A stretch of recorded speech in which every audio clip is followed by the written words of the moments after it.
Let me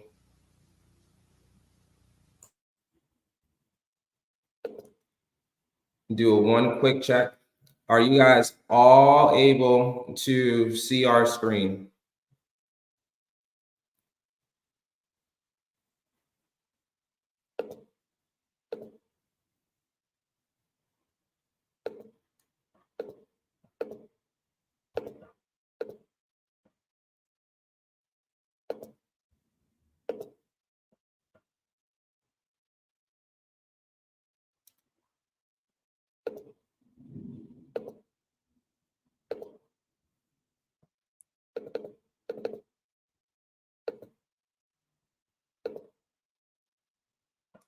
All right, Brandon confirmed he's able to see, so that's good.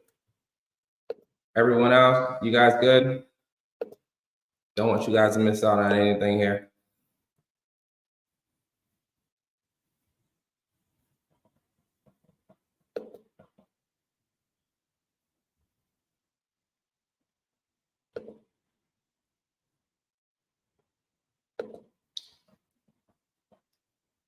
Awesome. All right, so we're gonna get started, guys. So as we have it, you guys are here. You're at our first virtual summit event, where we're going to be talking about mindset. But before we get into that, I wanted to give you guys some high-level overview as to what this summit is all about. For those that are joining or have decided to spend some time with us today to learn a little bit more about what we have to offer. So the first thing here is that the Hustle to Grow Summit, the reason why we created this is because I've been a business coach and consultant helping business owners basically start, grow, and scale their businesses for a number of years, a little bit over 10 years now, and supporting them with their marketing, their branding, their social media, website design, everything essentially that has to do with their business. And as I consult and talk to a lot of business owners, I've realized that there were so many things that a lot of the business owners that either were first-time business owners starting a business either didn't know about, or they were going through this motion of having a business and not wanting to give up on it because they felt so confident in what they had to offer, but they just didn't know how to take it to the next level. So through that, what I realized was that, let me create something, a platform, something where people are able to go in and listen in and talk to experts like Ben, myself, and some other experts that will be joining us during the summit to really help empower you and as an entrepreneur, as a business owner, within your business, but then also to provide tools and assets that really can help you with improving where you go with your business and how you go about taking your business to the next level. So our mission really behind here is to power service-based business entrepreneurs, to help them from the shifting from the hustle to growth of their business. And we're going to do this through 6 virtual summit events that we have coming up. One, you guys are already in the first one, and then we have 5 other ones that will be happening.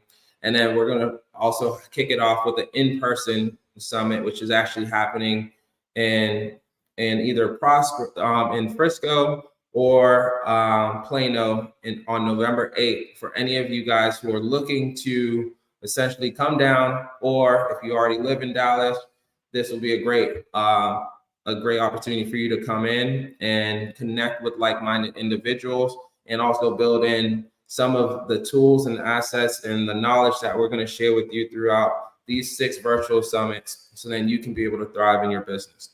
So with that, the next slide for us is one to give you a little bit of background of who I am, where I'm from. Actually, I want to make this big. There we go. And again, bear with us. This is our first time using StreamYard. So it is an adjustment for us, but hopefully you guys are able to see and capture all the information with us today. But with that, like I said, my name is Wendell Jean-Jules. I am a business coach. Most would say I'm also a marketing guru. I was born and raised in Boston. I was adopted by my aunt, who adopted my little brother and I once my mother passed. And really, as I grew up, I embraced the idea of being an entrepreneur through my challenges and really just wanting to be somebody that made an impact on the world.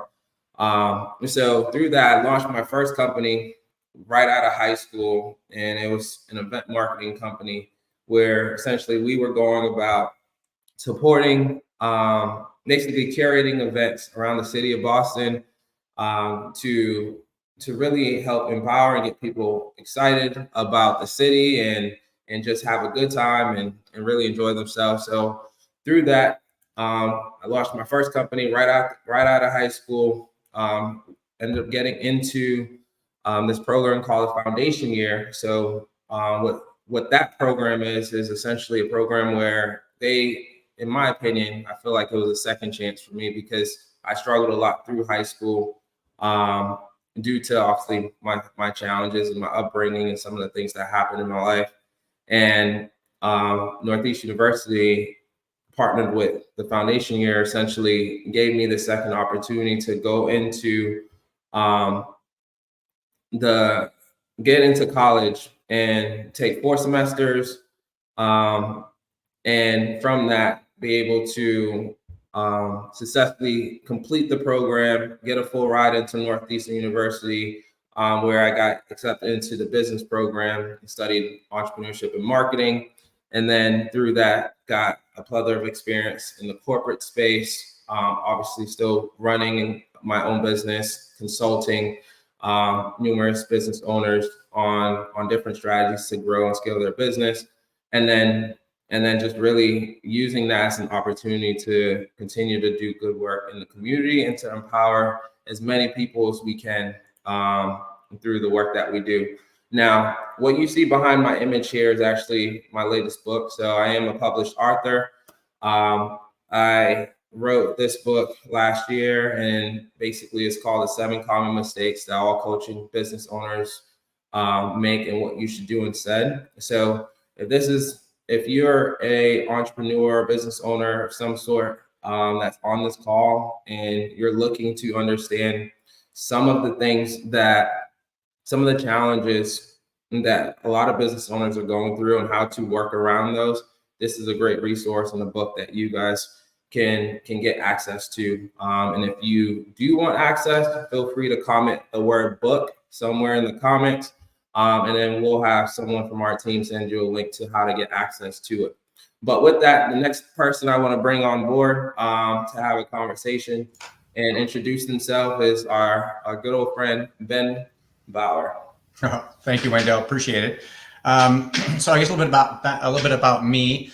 I had spent about 28 years in the mortgage industry. I was an international business major in college and was involved in many businesses throughout my years. Also in the mortgage business, I was a partner in a construction development company. Strangely enough, I managed a 3-car professional race team for about 2 years. We had a race rig and went all over the nation. That was a lot of fun, but also a lot of work. And then also was a partner in a software company for the mortgage space. And in the middle of 2018, I had a near-death situation. And fortunately for me, I had become really fascinated with neurology, biology, quantum physics, psychology. What's consciousness? What is this experience we're having here? Like, how do we interact in this game, in this reality? And that started in about 2007 or 8 or 9 through a messy divorce and some financial challenges. But I had all this knowledge. I'd studied for like a decade, but I never initiated. I never really implemented it. It was great dinner conversation or philosophy. And then I had this situation in the summer of 2018 where I was septic. I had a thing called DIC. And then I had the most aggressive form of leukemia, super rare, like 800 cases a year. Any one of those could have killed me. All 3 of them should have. But because I had spent this decade previously studying all this information, I really understood that I was the co-creator of my reality and that I could get out of this. And so I basically initiated all that information. And at first, they didn't think I was going to make it. They told my wife, "Oh, our affairs in order. We've never seen someone alive with blood work like this." That was kind of my starting point. And then they said, "Well, he may make it." And I lost 40 pounds in 6 days. It was pretty brutal. And then it said, he may make it, but he's probably going to be in the hospital for 3 to 5 months. And most people are on the treatment for the leukemia for 45 to 60 days before they go into remission. And I was only on full treatment for 13 days, and I was only in the hospital for 35 days. And then when I got out, I got my bone marrow biopsy about 10 days after that, and was totally cancer-free from start to finish in 45 days, and went through 8 months of chemotherapy with no side effects, no neuropathy, no nausea. And so after that experience, it's hard to go back and go, you're the victim of your reality. Like, you're the victim of your life. You realize that you are the creator of your reality. And so I've spent the time since codifying all this information in what I call my Powerful Human Framework, which teaches people through a process that they are supremely powerful, and they're not the victims of the reality, but the creator of the reality. And so I'm going to go through a little bit of that today, essentially. I love that. Thanks for sharing that, man, and congrats on how far you've come with all of this, because again, it's not an easy journey to be able to shift the mindset into that space of wanting to really create that reality that you really want. So may I add something real quick that I forgot to add? Of course, go ahead. Yeah, so it's interesting. I tell people, like, kind of a short version of that story is, I was struggling in pretty much all areas of my life. I was addicted to stress. I was addicted to, anxiety and all of that, and literally hours away from death. And then through implementing all this information, I not only obviously lived, because I'm here to present this, but within 2 short years, pretty much every area of my life, I was thriving. Relationships with my kids, I was way more present with my wife, with my work. I was ranked within the top 1% of everybody in the mortgage space nationwide. And it wasn't like I was doing a whole lot of different things. I wasn't out doing a whole bunch of new networking. I just became somebody different, and I was way more present. And I joke that, my time in the hospital was a sabbatical from who I thought I was. And I had to basically reinvent the new version of myself. And if you do that properly, everything in your life has to change. It's a physics equation, actually. It's a quantum physics equation. So I just wanted to kind of add that you can really turn your life around relatively quickly and have a life that you want. Oh, 100%. Yeah, and I'm a strong believer in that. Like you said, you create your reality, and you really do have that power to do so. So with that, I do want to obviously acknowledge our sponsor and the company putting on this event. So WJD Brands, for those of you that know me, probably heard of WJD Brands.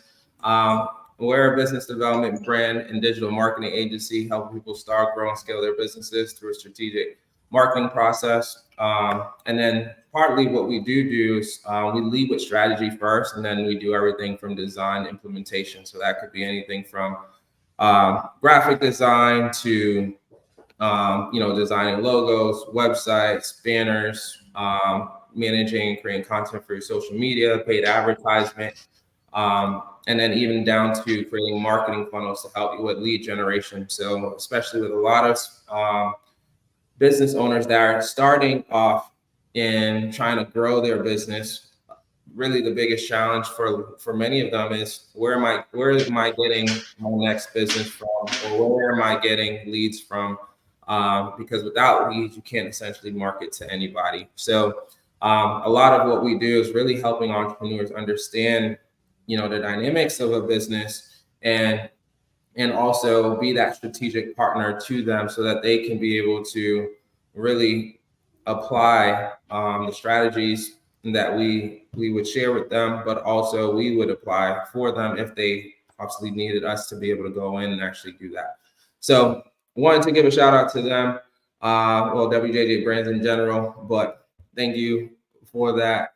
And then the next thing I want to touch on and talk about today is before we can get into mindset, one thing I wanted to define and share with you guys is, what does business growth look like, right? Because a lot of times, when we're in the space of whether you've never had a business before, or you may have grown up with somebody that actually, a parent may have been a business owner of some sort, or had a business, and then you kind of were learning the ropes through them, or you join some conferences and network and meet with people, and then you kind of get this idea of, okay, this is what entrepreneurship looks like. So one thing I wanted to do before we got into mindset is really define what stages are there when it comes to growing your business, right? And and the first stage is typically what we would call your solopreneur stage.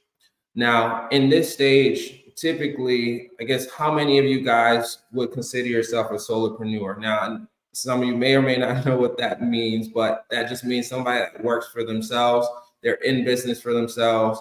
They don't have any employees, no staff, and essentially is the only person running the business, or essentially running the business themselves. So if you're one of those people, comment the word "me." Um, so that we can get an idea of who's in the room that is essentially doing a solopreneur. All right, so I see we got a couple of people in here. So Brandon, Rajesh, Jesus.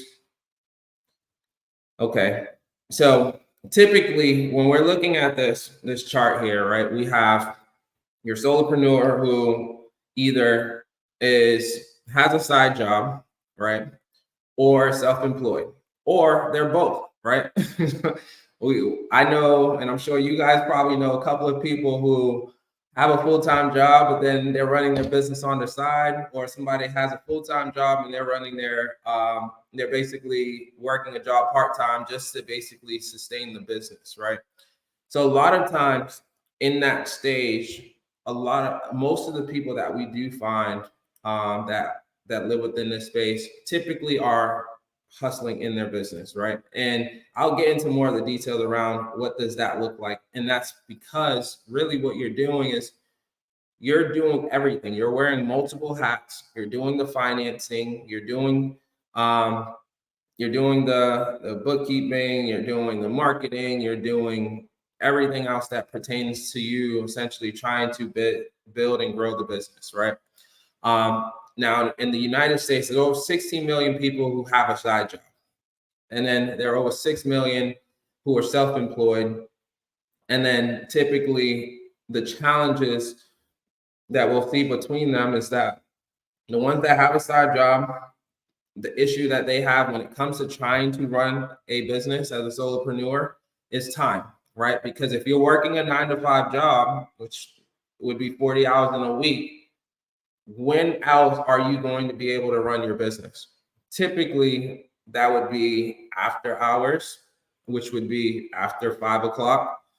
And then you may have a family, you may have, other priorities or obligations that you have to get to. And then on the weekend, right? Which then really what does that lead to? It leads to either burnout, or really either you growing your business quickly or rapidly enough that you can eventually transition out and really just be full-time. In your scenario, this would probably be more just self-employed. Now, the next stage here we're looking at would be new employer. So a new employer in this stage would be somebody that already has the business, but then they've identified some key people that they need to bring on within their business to essentially delegate some of the tasks to be able to be in a position to really grow the business, right? Or to start growing the business. Now, typically, we're seeing revenue and sales around about $100,000 to $300,000 annually when you typically would have this. And that's because, again, at this point, you have more than just one person that's really spearheading the direction of the company. And those individuals really are helping with the vision and the growth of where the business could potentially go. The next one we have is steady operations. So this is at a point of where your business is starting to reach a level of maturity which means that you've probably been in the business for a while. You have some sustainable business, some sustainable client base that's already there, that's really in the process of continue to grow with you. They see you as a valued partner and asset to their business, and then you're continuing to leverage that to essentially grow the business. So typically within that, there's a journey that happens, and there's a mindset shift that has to happen there as well. Then we get into the 7-figure businesses where now you start to have 11 to 25 employees. You're making way over $1 million in revenue, and then essentially there's a little bit more of a challenge, which becomes more around people and systems, right? Because once you start bringing in $1 million transaction, $1 million in your business, you're going to need a more robust system, tools, and typically what we would call an SOP, a standard of operations, in place to be able to get to that level of scale, right? And then that's the same thing of once you get to a growth company where now you're in that space of really being able to take your business and really go in multiple directions, right? You can start acquiring companies, you can start buying out other businesses, and then basically making acquisitions to really position your business for that next level, which we're not going to get into today. We'll save that for another time. But so with that, wanted to cover that. So at least you guys are being a little bit more mindful of where you are in the process, because again, the examples that we have today are mainly going to cover people within the first 2 stages, typically a solopreneur or somebody who's really in the new employer side where they might have an assistant or somebody that's supporting them through this process of running their business. So on to the next slide. So now we're going to talk a little bit about what is mindset, right? So as you guys already know, we have Ben here. He's going to be talking today literally about like the psychological aspect of the mind and the physiological side of it, and how does it impact you. And one thing I wanted to do was actually share the definitions that I came up with. So we actually have 2 different definitions that we were able to pull up. The first one is the Webster definition. Most people, when they're looking for some type of definition, they're going to go to a Webster dictionary because it's the most commonplace. But I personally, I'm going to read this and I'm going to let Ben comment and let me know what his thoughts are on this. But according to the Webster dictionary, it said that the mindset is a state of mind. Now, Ben, how accurate? So it sounds like Webster, it says a fixed state of mind. So I guess they assume we can't change. That's not, we're actually highly programmable in our neurology and our physiology. So we're actually very programmable. So I'm going to disagree with Webster on that one. And I'm sure there's obviously greater expanded versions of this definition, but I don't think we have a fixed state of mind. I think it can be, unless we decide to change it. Right. And that I agree with, right? So then we went a little bit further in and we got another definition from the American Psychological Association, and they define mindset as a state of mind that influences how people think about and then enact their goal directed activities in ways that may systematically promote or interfere with optimal functioning. Now, I know this is a lot of words, because obviously it's all kind of bundled in, and this is a very well-crafted response to mindset. But the good thing is that Ben is going to be here to kind of show you and walk you through a little bit more of a clearer depiction of what does that look like from his perspective, and him being a mindset coach in this space. And then really the importance behind all of this, which is why we're doing this part of the summit, is that we really want you to be able to understand what the growth mindset is, but also to foster resilience, the innovation, and the long-term success of business, right? Because the primary reason of us starting this series of events with mindset first is because it doesn't matter how much information we give you, right?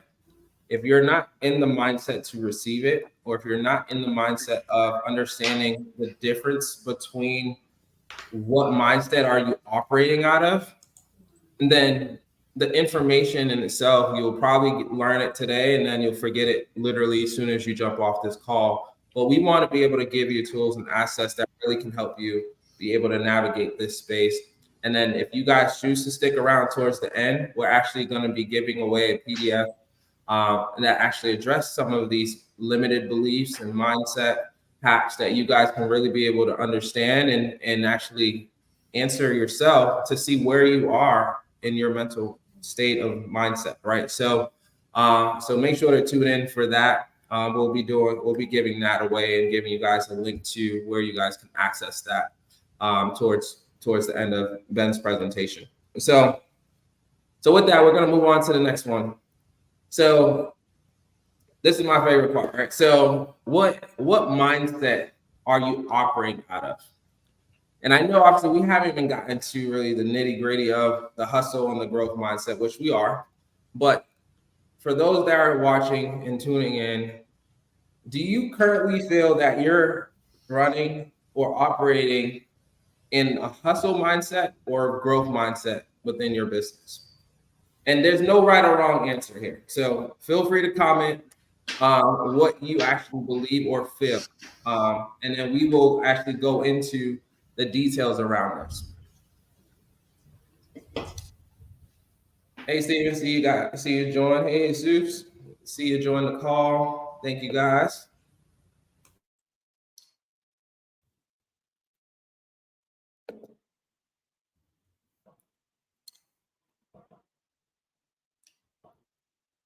All right, so we have someone that said they have a hustle mindset. We have Jesus said he had a hustle. He's operating out of a hustle mindset. Elmer said a hustle mindset. Raj said a hustle mindset. Okay. Steven, the same. All right, awesome. Well, you guys came to the right summit. So we're gonna get into the details here around different scenarios, right? And I'm sure you guys, being entrepreneurs, you're probably going to realize quickly how much sometimes either you're operating in that hustle mindset or if you're operating in a growth mindset. And also the goal here is to also be able to see who else is operating in the hustle and growth mindset whenever you engage with them, right? Because that will impact how far you go in your business as well, right? And that's something I want to be able to touch on during this summit today as well. So the first one, right? Let's talk about resources. So so we have a scenario here. Again, with the years of coaching that I've been doing, I've really wanted to kind of give you a summary of really what I see in the in the space of the entrepreneurs that I do talk to that are in the process of trying to grow their business, right? The first thing when it comes to resources is I hear very often that many people say, I don't have the money. So I can't afford to hire people, or I can't afford to help people, hire help, or bring in outside expertise. I must handle everything on my own. How many of you guys feel like you're doing everything in your business right now?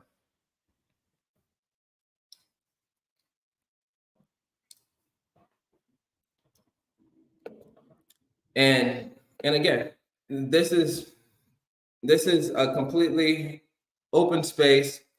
And again, we're gonna be really honest and talk deeply around the idea around this, right? Because the thing is, for those that are in this mindset that don't feel like they have the money, right, to do the things that they want to do, right? We're gonna talk a little bit around why that could be a hinder, right? Why people are blocking some of the opportunities that are coming to them or that are right in front of them because they fail to realize that money is only one small aspect to everything that you're getting ready to do or that you're about to step into in your business, right? Now, I wanted to give you guys also a different mindset when it comes to growth and how you should approach possibly, and again, a possible way of viewing resources and money. One being that, and I'll just read it out, but basically, I will seek creative solutions like service exchanges with other businesses, find free resources, and hire interns to help manage the workload. Now, the reason why I'm pointing this out from a growth mindset perspective is because the lack of money in the hustle mindset is essentially the, let's call the perceived reality of that individual or that person that might say that, well, because of this, I can't do this, right? And they're already blocking their mind from operating at a high level to be able to realize that they're able to work around the problem or find a possible solution that can actually get them to the next level. And a lot of people get stuck here, right? Hence why over 90% of businesses fail over 5 years, right? And that's a high percentage because really a lot of it is because of your mindset, right? And not actually being able to think outside the box or figure out other solutions or other possible ways, right, to navigate the situation. So I'll point out some things here. So in the scenario when it comes to money, money is one aspect of a resource, but the other biggest resource is human capital, right? A lot of people don't realize how much of a resource people are and can be to your business if you know how to tap into that resource. And that doesn't and that basically is just opening your mindset to know that there's abundance of ways to mitigate some of the challenges that you're feeling. And sometimes you just have to ask yourself, what are the gaps that I have? What are the weaknesses that I have? And then also, what are some of the strengths that I have within my own self in business, right? Because by being able to identify those gaps, which the next step would be is actually being able to say, okay, well, I know that I'm not the best in marketing. And it's okay if you're not the best in marketing. Not everybody's the best. Not everybody's going to be a marketer. Not everybody's going to be a financial advisor. Not everybody's going to be, the next president, right? There's just certain things that you are built and have a specific gift that you should be able to really fully execute that and be able to continue to service people on a high level, but also be open to understanding that in order to get there, you're going to need a community, you're going to need help, right? And a lot of times we avoid getting the help because money is the first thing in our face of no, I'm not doing this. Unfortunately, I'm not going to invest in this, right? And in the moment we remove the idea of money from your mindset and look at it from how much of a resource do I actually have, whether it's through my network, whether it's through people that colleges that I may have went to, and I can probably get internships, like interns, to actually help me with some of these things, right? If you're trying to get an accountant, I'm pretty sure there's a college student that's probably out there that is in accounting, that's learning the ropes, and can possibly learn through your business and give you the resource and basically give you some of the resources that they're going through to help you navigate some of the challenges that you may have, right? But the thing is that you have to be open to receiving it, right? So something that I'll point out as far as helping transition from a hustle to growth mindset here is that make a list of tasks or areas where you need help and identify your own strengths and resources. So that's number one. Look for businesses or professionals who may benefit from your strengths and could provide you help basically in exchange of service. Now, what I mean by that, right, is that, so for instance, let's say Elmer, right? We have Elmer who's on the call. He's a painter. I can tell by his name, Elmer the painter. So Elmer's on here. I can tell he's a painter. Let's say that he essentially needs help with bookkeeping, right? and he has no idea how to run his books, but he's a great painter and he does a great job. Now, he may feel that, hey, financially, I don't know if I can afford to pay $400, $500 a month for bookkeeping services, but he might be able to find a bookkeeper that probably needs a house painted. It might need something that's, that costs about the same amount of money of him being able to provide that service that he has, which is a painting service, in exchange for bookkeeping services, right? Now, in that scenario, that conversation, if you go in with an open mind or the right mindset, hey, bookkeeper, unfortunately, I don't necessarily have the funding right now to do this, but do you have maybe a project that I can do in exchange for service for you, right? And then you handle my bookkeeping over this next year as I grow my business. And then I will, paint your house or, inside, exterior, whatever it is, in exchange for equal valued service, right? Now, if he took that approach and somebody needed to get something done, what is the likelihood of them saying no? There's a probability that somebody might say, no, I just want to keep business to business. But then you might have that one CPA or that accountant that just says, you know what? That's a really good point. I actually was looking for that and I actually need to get my house painted. So how much do you charge? Okay, well, I charge this much for my bookkeeping. I charge this much for my painting. We have a match made in heaven right there. Let's get to work. Let's get some things done. You do a good job and I'll do your bookkeeping, right? Deals and opportunities like this are happening every single day. And a lot of people are missing it, right?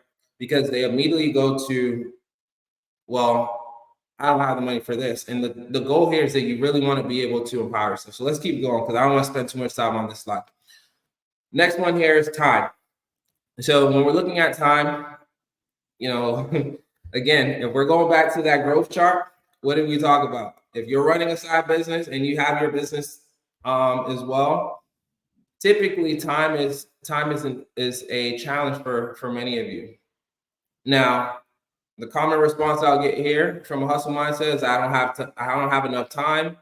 I must work long hours and sacrifice my personal life to get everything done. And I can't take breaks and delegate tasks because it would slow me down. Now, if you know that you have a limited amount of time during the week, right? If we're looking at scenarios where time is, again, variable, time is fixed, but obviously it's always ongoing. But if we're looking at it from this perspective and time is really an issue in your day-to-day life, then part of what we have to do is look at how do we navigate time, right? How do we shift from feeling there's a limited amount of time? Because just saying I don't have enough time is already putting a roadblock in you being able to free up time. I'm sure many of you guys have heard people say you make time for things that are important to you, right?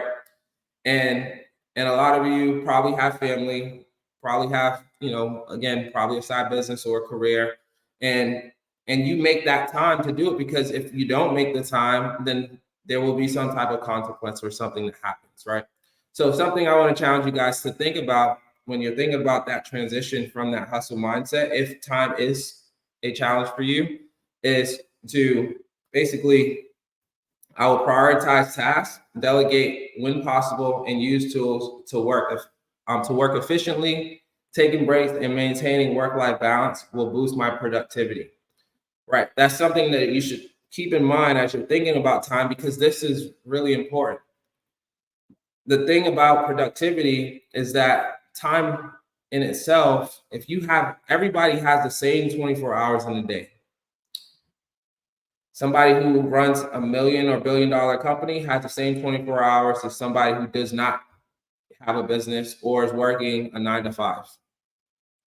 The difference between them is how do they leverage the resources that they have in front of them, and how do they prioritize the things that are of importance to get them to that next level.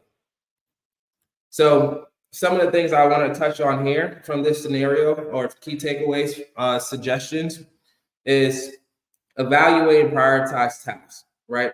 Ways that you can do that would be make a comprehensive list of your tasks and categorize them based on urgency and importance. Now, what I mean by that is that, and I guess I'll give an example. So I start my week, right? And my example is that when I first started my company, I was literally working 7 days a week. I I felt like I have to basically take every single call that comes in. I have to answer every single email that comes in, whether it's on Sunday and I'm in church or whatever it is that's going on.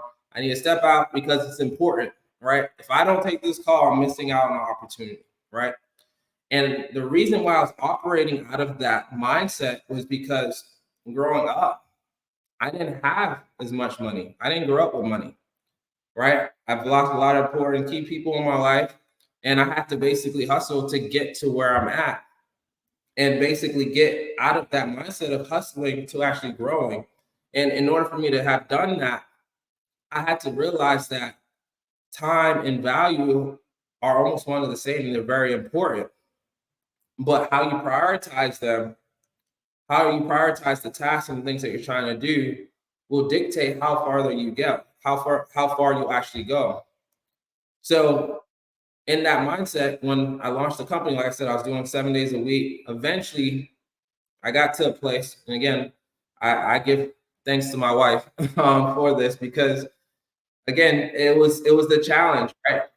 Trying to make time for my family, trying to make time for the things that I feel like are important, trying to make time for my friends, whatever it may have been. And I literally got to a place where I was like, you know what? I need to set a schedule. So, and that schedule was that I'm going to set a 9 to 5 schedule. So from 9 to 5, I'm basically running my business, right? And at this, and being a full-time business owner, you have to basically set a schedule. It's really important that you do. And again, depending on the nature of your business, it's probably going to vary, right? But it's important to have a schedule, and it's also important to have days off. So I made sure that it was mandatory that I had 2 days off. I worked between these set hours, and guess what ended up happening? My clients, the people I started doing business with, they respected my time. And then that allowed me to really be able to focus on other things on the weekends and just be able to spend time with my family and spend time after, my normal work schedule. So time is really important, but also when I plan out my weeks, Monday through Friday, Mondays are my catch-up days to see and then plan out everything that I need to do or projects that are lined up for the rest of the week. And obviously, thank God I'm in a place where I have a project manager. Catalina's been amazing.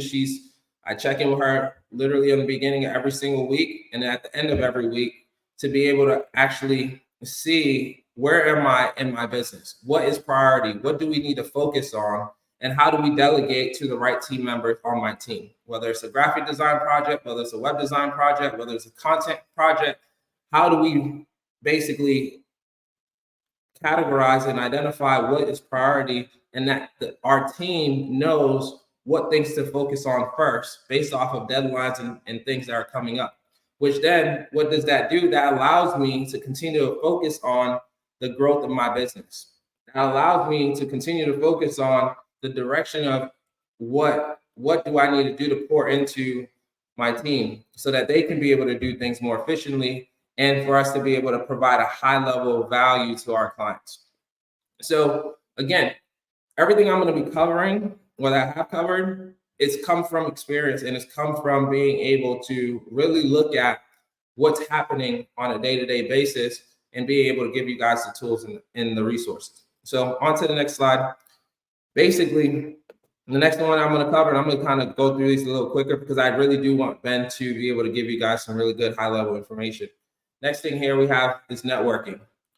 How many of you guys typically go to networking events? If you go to networking events, type in the word networking. Now, as you go through and typing in the word networking on here, how many of you actually see, and then this is real life example, right? When you walk into a networking event and you engage in a conversation with somebody, and the first thing that they're doing is telling you every single thing about their business. They not at least one moment that they take the time to say, hey, what do you actually do? What do you need help with? Right? And it's very common. And for me, when it comes to networking, I learned that I'm very aware of different groups of people, and I can tell who's basically operating out of a hustle mindset and who's operating out of a growth mindset based off of how the conversation navigates. And a lot of times, I see a lot of people and talk to a lot of people that are operating from a hustle mindset, meaning that they don't really care about what you have to offer. They're all about what they have to do and the nature of their business. They don't care to add any value to you, and if they do, they're going to charge you for it. And then number four, it's really just that it's all about them, right?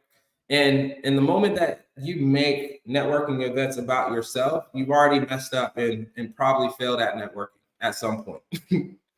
um, and what I want you guys to take away from this is that when you're entering into certain rooms, into certain spaces, the goal shouldn't be to get a sale. The goal should be, how do I build a genuine relationship with the people in the room? And then how do I possibly collaborate with them so then I can be able to, one, add value, but then two, through that value add, essentially will lead to possibly a sale or an opportunity for you to be able to work with them. Or they might be able to refer you out to another client, a potential client. And by them really getting to know you, you become that point of referral, that resource, and that if somebody is looking for the service that you provide, it's 10 times easier. Most networking events I go to, I can probably tell you that I don't probably close on many of those people. Most of our business comes from obviously our online marketing and how we market ourselves and the value that we add from a digital space. But networking events, I would probably say a lot of the business that we have gotten from it has been through the referrals of the people I genuinely spent the time to get to know and pour into. And then they ultimately end up referring business to us, which then ends up being way better than me working or basically them having to pay for a service that we have to offer. So that's something to keep in mind as you look to transition from the hustle mindset to growth mindset. If you find that you're in this scenario where you're constantly just talking about your business, but not actually pouring into other people's businesses. So some talking points here that I want to leave with you: offer value first, follow up thoroughly, thoughtfully. That's really important. If you go to a networking event, you're just grabbing business cards, you're not networking the right way. There are some people in that room you don't need to be having conversations with after. And then there's some that you generally want to be intentional about when you're networking. And then also the follow-up has to come from a place of not you selling them on your service, but actually, hey, we had a conversation and I want to give you some type of value, right? And that value ends up being something that they can take with them and probably end up sharing with somebody else. And then they end up ultimately coming back to you and say, hey, I just spoke to my friend and I told them about the information you just gave me and it actually helped them and they actually want to have a conversation with you. And then lastly, just set intentional networking goals. So whenever you go somewhere, always be intentional about what the reasoning or why you're going there. Is your audience actually at this networking event? Because if they aren't, why are you there? Are you there just to get business cards? Or are you there because you're actually trying to cultivate a community and build and grow your business? So on to the next slide, we have clients. From the client perspective, we have so many people, again, that come and they tell me that everybody, I like to ask this question, who is your ideal client? And 9 times out of 10, I get a lot of people who tell me everybody's my client. Now, if somebody comes to you and they tell you that everybody's their client, then we probably have a problem. right? Because at the end of the day, what's probably happening is that they're just basically in the game to just get new business, and it doesn't matter where it comes from. So just be aware of that as you're kind of going through and you're networking and you're having conversations with potential clients. And then also another mindset shift that another mindset that I typically see is that a lot of people are all about the number of business that they get over the quality of the business that they get.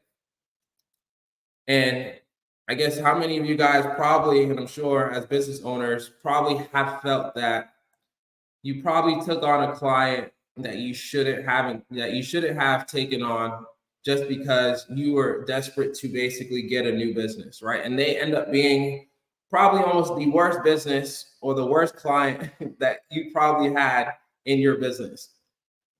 If that's you, comment that's me. And trust me, I've had to fire clients because I realized, you know what? We're not in alignment, right? And there are times where that has to happen, right? Because if you understand the value that you provide and you understand what you have to offer somebody and they're unable to see that and they're just looking at it from, well, I just need to get the best price from you, then you're probably dealing with a client that's probably going to give you possibly a big challenge up ahead, right? So just be mindful of that as you're kind of going through that. Now, some talking points to kind of leave you with here is define your ideal dream client. If you feel that right now, as I mentioned, if you feel like everybody is your client, please, you can message us separately. I don't want to put you in the chat, but just let us know. Just let us know, and then we will basically have a conversation. And I would love to basically talk to you and share with you some strategies on how to identify your ideal client. And typically the term for it is called ICP for anybody who's heard that term in the marketing space, which is basically understanding the psychographic and the demographic of your client. So that's everything from probably the age range. That could be, obviously maybe race, depending on obviously if you offer a particular service that's for a specific gender. Maybe it could be anything from the type of magazines that they're reading, the type of cars that they drive. There's so many things that you can leverage to really understand your ideal client, but it first starts with you understanding who are you selling, who are you selling your business to as far as the services or the products that you're looking to offer in the market. And then look at the current customers that you do have and see if there's a commonality amongst them, right? And if you can identify that, then you've already gotten that first step into identifying that, okay, well, maybe my age range and my group of individuals that I'm going after needs to really be set at this, because most of my clients are over the age of 30, or the services that I provide, most of them that can actually afford my services are a little bit more established. They make over a certain amount of money. There's certain things that you need to be able to identify. So then you're really going after your real ideal client and then understanding what are their pain points. So then you can be able to provide value at a high level to them. Now, again, during the summit, we're going to have a whole session around the topic of marketing and identifying your client. So make sure to tune into the next virtual session, which is going to be in June. So if you go to hustlegrowth.com, you'll be able to get that information on what that next session is, and we're going to essentially cover that. So Catalina, if you don't mind putting in the link to hustlegrowth.com in the comments for anybody that does want to go and get more information around that. And then the next thing here that we have is success, right? What is your mindset when it comes to success? Are you operating from a hustle mindset when it comes to success? Many of you guys earlier have commented that you feel that you're operating from a hustle mindset. Now, success is different to everybody, right? Everybody has their own specific meaning to what that means to be successful.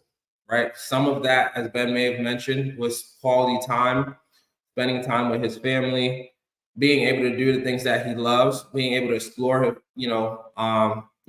help people understand how to transition from a particular mindset to a different mindset. We all have something that's of importance to us, and constantly having to work hard. If you feel that a lot of times it's a lot of hard work, then I'll challenge you to kind of think about, why does it feel hard, right? Because a lot of times the things that you're providing as a service shouldn't feel hard, especially if you're passionate about it and if you believe in what you have to offer. So some of that also would be, pushing limits for quick results, meaning that, again, you're kind of just taking whatever comes to you and then just kind of hoping that that kind of sticks, right? So from a growth mindset, again, we just want to address that, success means continuous improvement. So you have to be flexible. You have to be agile in a way where things will come to you. You're going to have to basically pivot, right? Not everything that you plan will go to exactly a T, but you have to leave some room for grace and some room for opportunities for you to be able to grow from any challenges, right? Because challenges aren't bad either. They're another way for you to be able to actually tap into a different level in your business, or even improve your mindset. Focusing on long-term goals is really important. So if you're in the business just to basically get in there, make a quick couple of bucks, then really you're in it for the hustle mindset. If you're in it because you actually want to do it and actually provide value and actually support people and help them get to the next level of where they need to be based off of why they come to you, then you're heading in that right direction of growing. And I believe that most of you guys that are on this call have this mindset. You want to be able to add value. You want to be able to give something that's of value to people, and actually help them and make a difference in their lives. So my key takeaways, and again, this is my final slide, and we're going to pass it over to to Ben, is prioritize reflection and self-assessment. How often are you guys actually assessing your progress, right? It's really important. Understanding where you're getting the most business from, understanding what networking events are actually effective, which ones are not effective. And if you're still going to the same ones that are ineffective, then you're not making the best use of your time, which basically is, again, impacting if you're going to be successful in what you're trying to do. Focus on sustainable progress. So a lot of people do not track how things are going in their business. So it's really important that we understand how to go about tracking. So if you need help with that, please feel free to reach out to us, and we actually have tools and assets that can really help you with being able to track how things are going. An example of that would be a lot of people who see social media and they're like, hey, all these people are making millions of dollars on social media, and I want to go in and I'm going to run my own ads and hope that I'm going to basically make $1 million, just like this guy who just basically told me that he made $1 million just selling books, right? Now, from a reality perspective, right? Is it possible? Yes, 100% it is possible. But if you don't know the strategy that they use, or if you don't know the process that was taken to get to that level, I'm pretty sure the likelihood of you going and just trying to do it yourself, you're going to run into some challenges, right? So one thing I'm going to leave you guys with, and again, as we said, fostering adaptability, I talked about that, is that I'm a strong believer that everything does work, right? And that's one, because I have an open mindset about things. But the question that I have for you is, do you work, right? And if you don't feel that some of the things that you're doing, whether it's the disciplines that you have or the things that you've acquired as far as habits in your own personal life, which Ben will get into, is basically going to directly impact where you are and where you go successfully, and how you build success within your business or in your life. So with that, I'm going to pass it over to Ben, and then he's going to kind of get into a lot of the nitty-gritty of the mindset and the psychological side and everything around that. So go ahead, Ben. Thank you, Wendell. So I don't know if I have the ability to forward the screen. Let me double check.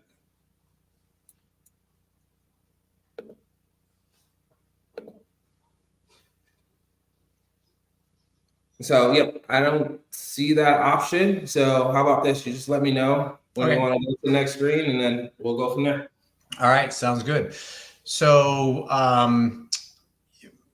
my area of expertise is mindset and how we change our mindset. And so there's a few topics that I'm going to go through here around reticular activation system. I'm also going to talk about what's called a psychocybernetic loop and how we are programming ourselves usually by an automatic process, and we don't actually take control of that process. And when we're programming from that space, we're doing it usually from survival or fear. And so we wonder why we don't get the results that we want. So a couple basic questions as business owners or entrepreneurs. Do you think your thoughts have an impact on the results in your business? What would we think? Put in the response, if you'd like, into the chat. Do you think your beliefs have an impact on the thoughts you have? And do you think your results in your business have an impact on your emotions? In other words, how you feel. So these are questions to direct us towards what's called a psychocybernetic loop. Can you please forward the next slide?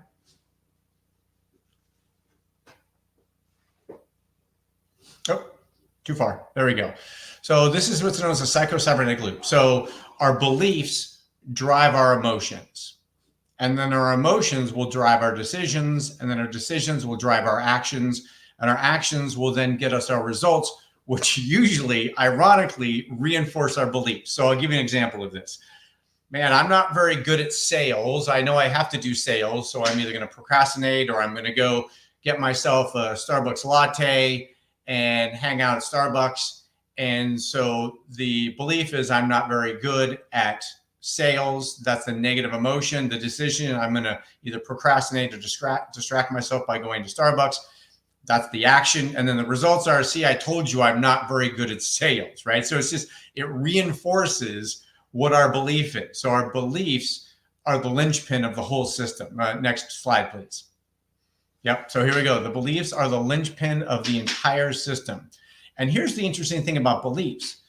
Our beliefs largely come from our informative years, which is from the ages of about 1 to 7. And so during these years, our brains do not have any analytical abilities whatsoever. So you hear parents talk about their kids during this age and say, oh, my kid's just a sponge. Well, the reason that is because the kids' brains are in what are called delta and theta brainwave patterns. And our brains operate in different brainwave patterns depending on whether we're awake or asleep. When you're awake, you're an adult, your brain is what's called in beta brainwave patterns. And that is your analytical facilities are there. In other words, when something comes in, I can decide whether it's true or correct for me, and I can analyze it. Well, children's brains up until 7 or 8 are in this theta and delta brainwave patterns, which is basically a dream state. They have no analytical facilities whatsoever. And in fact, the Jesuits said, give me a child until the age of 7 and I'll show you the man.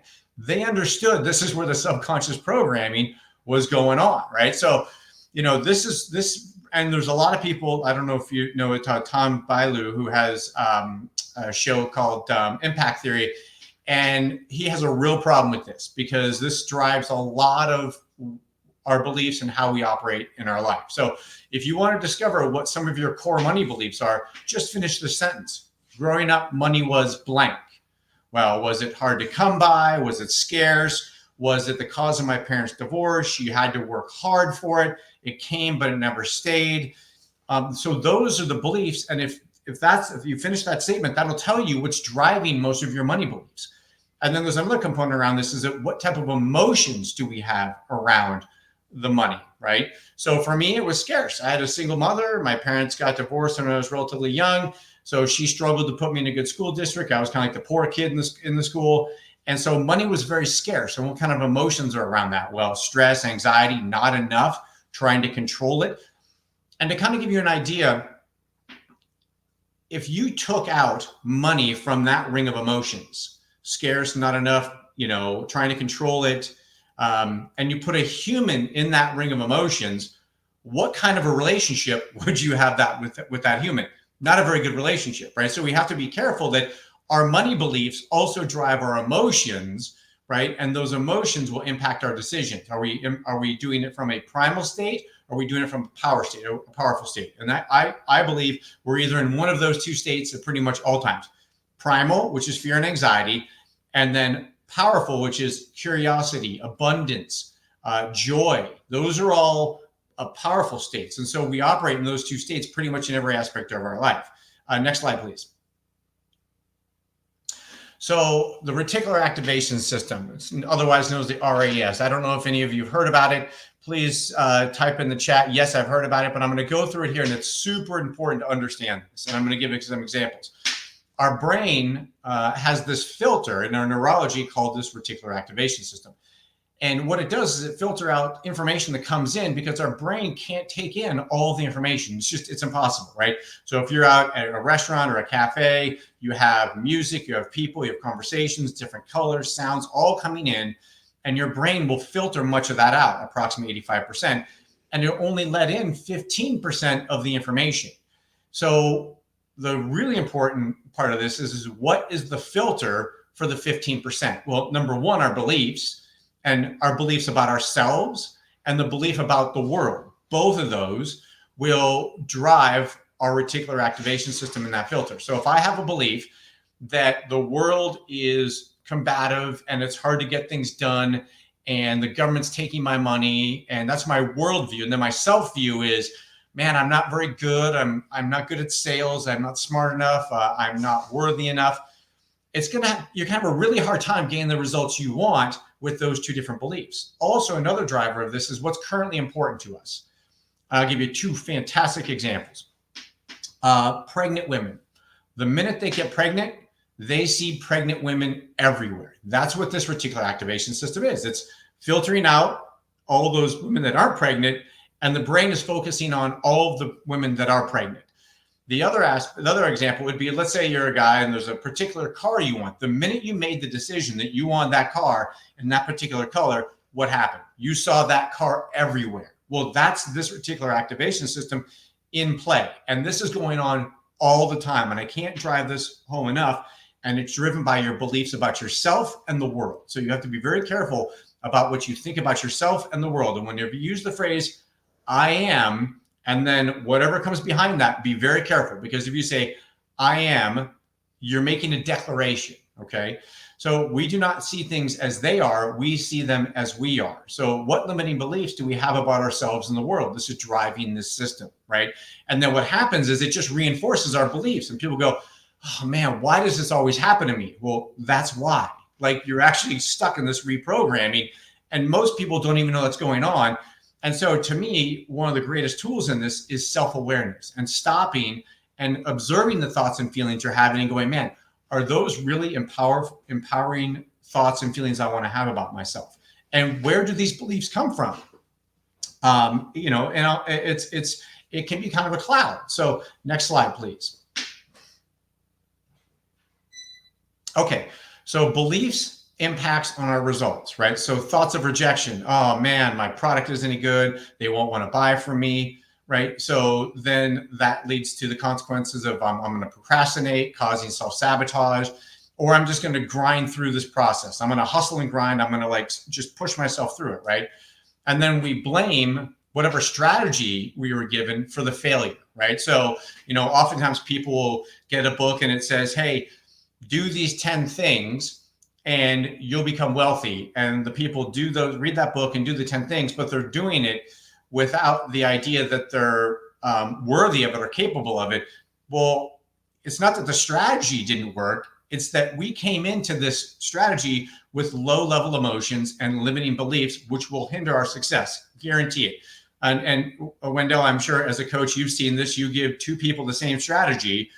One does a good job, one gets results, the other one doesn't get very good results. Well, that's their beliefs. Their beliefs are preventing that, essentially. One is believing, yeah, I think I can do this. I'm capable of doing this. The other one is self-sabotaging themselves and not even knowing they're doing it. And I call this a primal versus a powerful state. And hustle and grind, and I'm not trying to beat up hustle and grind. Everybody does it. It's a growth part of the business, right? But you have to transition out of that hustle and grind. And the hustle and grind is really more of a primal state, whereas the growth state is more of a powerful state. You're out interacting with people from a totally different level of consciousness.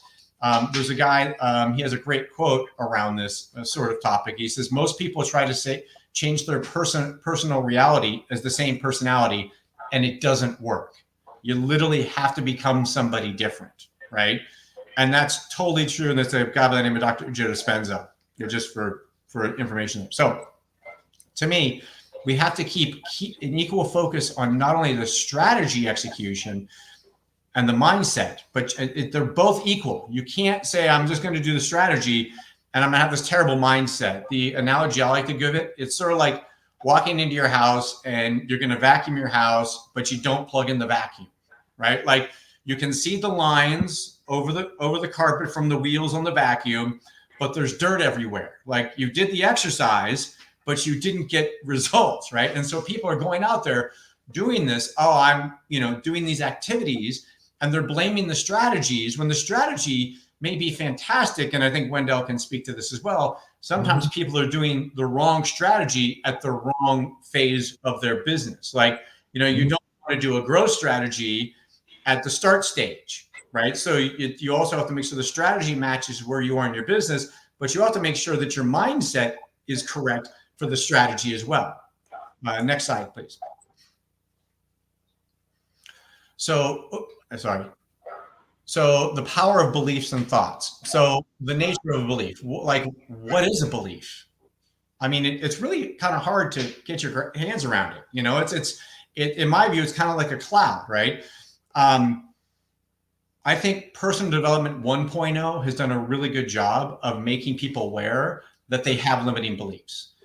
But the problem with that is that people go to all the seminars, they read the books, and how many people have done that? I mean, you can say me in the chat. Everybody's done that. Gone to the seminars, read the books, but then the changes don't really happen. It's because most people don't even know what a belief is. And so my view is in this personal evolution 2.0 is, well, what a belief actually is a decision you made about yourself at some point. And it's usually in your childhood. And I'll use myself as an example. I'm adopted. My parents are divorced, right? And the decision I made unconsciously was that, well, clearly I'm not worth keeping around, or that I'm not good enough because I'm adopted and my parents are divorced. Now, my parents who put me up for adoption, my birth mother was 16, my birth father was 18. In that context, well, I understand why they put me up for adoption. But that belief of I'm not enough or I'm not worth keeping around caused me to have this big giver, pleaser, fixer part of my personality, right?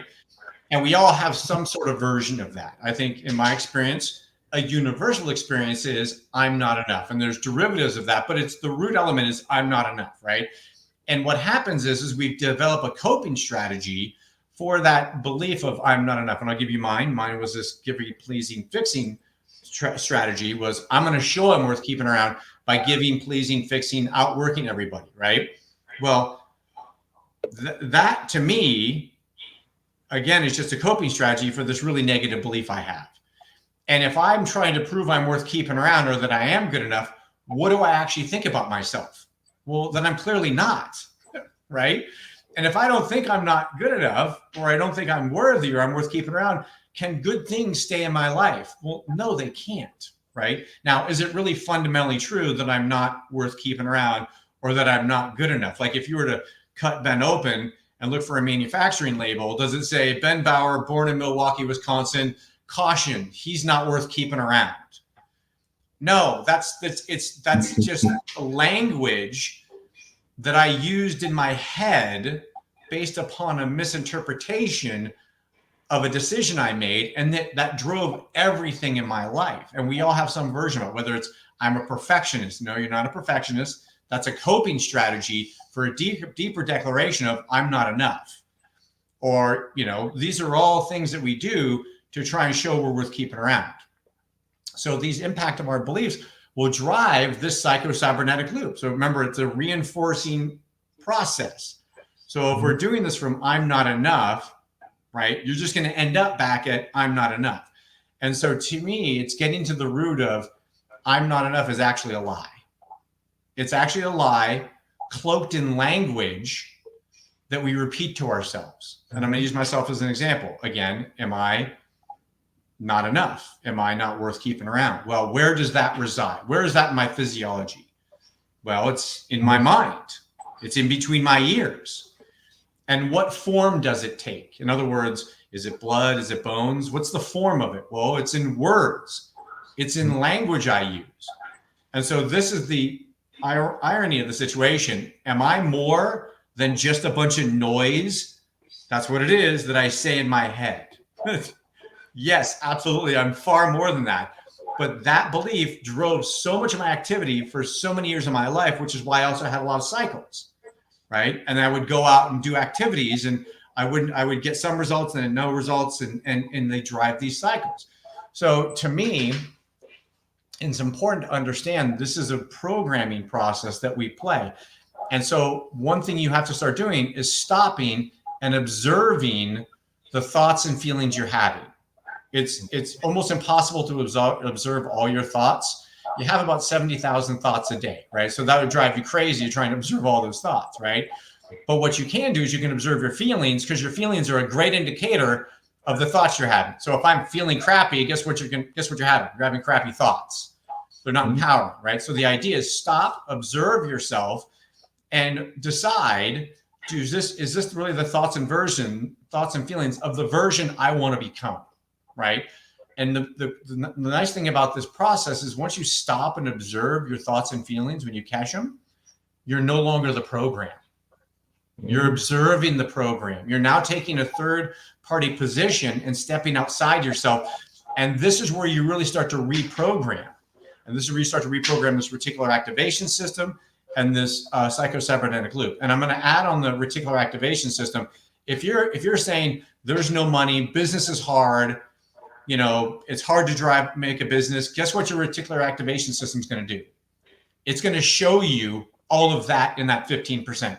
And the 85% that is opportunity and possibility is going right by you, because your reticular activation system is operating on your beliefs. That's why it's important to stop and observe the thoughts and feelings and beliefs you have about this, and to make a decision. Because remember, my decision for myself was, I'm not worth keeping around. I'm not good enough. That wasn't a truth. That wasn't an absolute truth. It was just a decision I made. The good news is we all know how to make new decisions. And that's really what it is. You can make a new decision and say, no, that's not who I am. I'm way more than that. And so you can start to make new decisions. No, I'm an abundant business owner growing my business, and opportunities are flowing to me all the time, right? And if you have a hard time making that as a declaration, as a decision, you can also frame it in the form of a question. Because we all have that analytical mind that stands there as the guard on our brain. And if you say, I'm wealthy, I'm not a big fan of affirmations. I'm just going to be transparent about that for various reasons. But number one, you sit there and you're like, I'm wealthy, I'm wealthy, I'm wealthy, I'm wealthy. And your analytical mind is like, shut up. What are you talking about? You're not wealthy, right? Like, that's ridiculous. And so that thought stops right there. And now you've built resistance. But if you frame it in the form of a question, like, why does money and business flow to me so easily? Like, I want you to all try that. Try it. I want you all to say it in your head and do it out loud on occasion. There's no resistance to it because it's a question, and your analytical mind won't fight a question.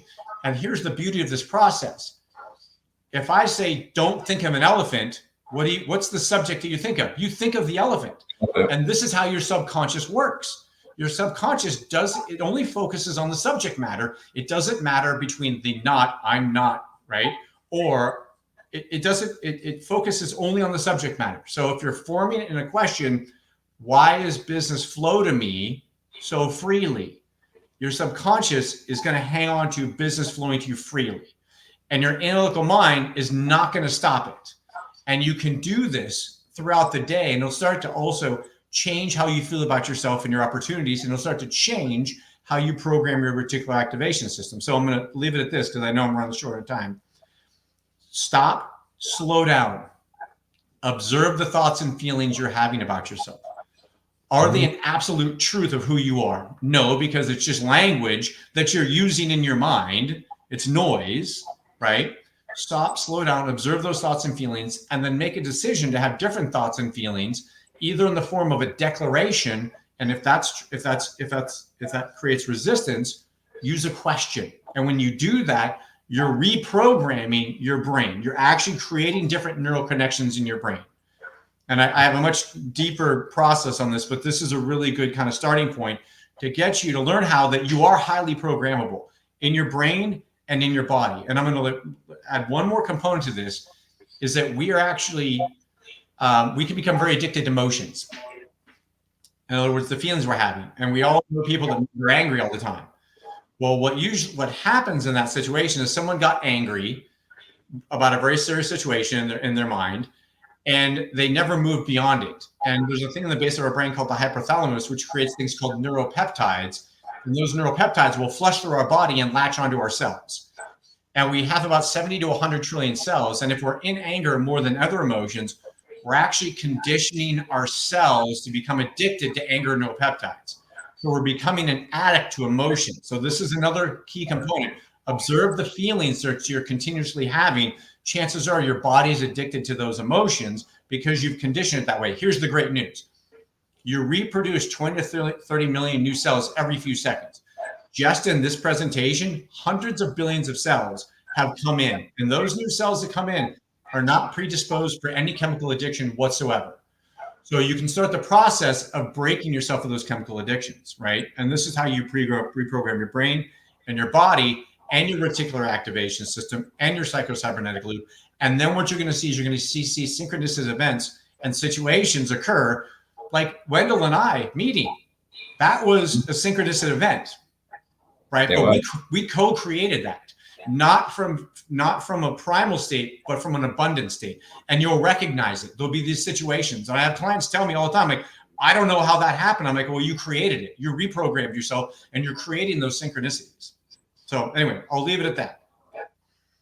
No, awesome. No, I think that was a really great point. And then I guess I just this last slide is the last slide. I want everybody to understand this, that your business reflects your personal identity. Embedded in your business are all aspects of your life, your fears, desires, and beliefs. The business will show us things that need to be healed or released within us. In other words, negative thoughts and feelings. This is through a materialization from within the business. So things will appear in our business, either from a positive perspective or a negative perspective, because that business is just mirroring our personal identity, right? So it's an opportunity to change our personal identity, and that'll change our business and our life. How many of you guys believe that? that in itself, I'm gonna frame that, but it's so true though. If you really think about this, right? How many of you guys probably feel that you have made a decision that you would have made in your personal life, but also in your business? Like, if you really think about it, right? And it's so fascinating, because one thing that I will tell you, right, is, I guess I'll throw an example in there, right? It's that when you think about like how you view money, right? And obviously that's kind of been some of the topics we talked about, but if you manage money wrong or not in the best way, and then you start a business, and then you start to get new clients, get new business, but your habits that you've already had in your personal life, which is, as soon as I get money, I got to spend it. And then you get into running your business, and then you start getting all this money, and then now you're just spending money, right? And then you're just spending money, and you're realizing, like, well, where's all this money going? Like, I just made, $100,000 last year, and then all of a sudden, where did it go?